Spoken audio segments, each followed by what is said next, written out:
Hello, this is a tutorial about fill gaps between walls feature from additive fuse deposition modeling. To activate this feature, you will need to follow some steps.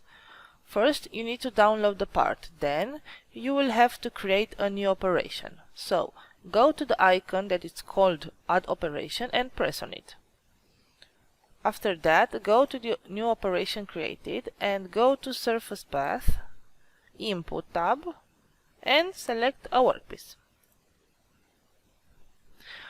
After you've selected the workpiece, press Enter.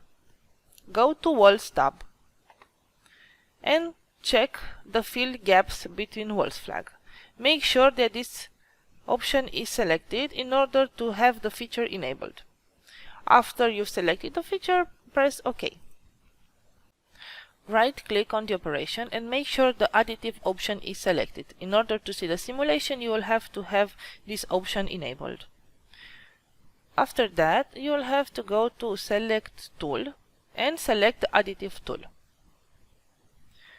After all these options are checked, you can calculate your operation.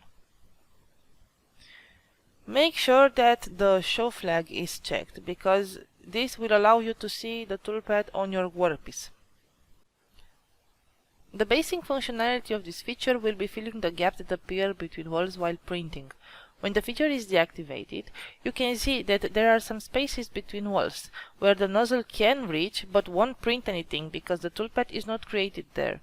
The main advantage while using this option is that the spaces where the nozzle can reach but won't print will now be filled with material.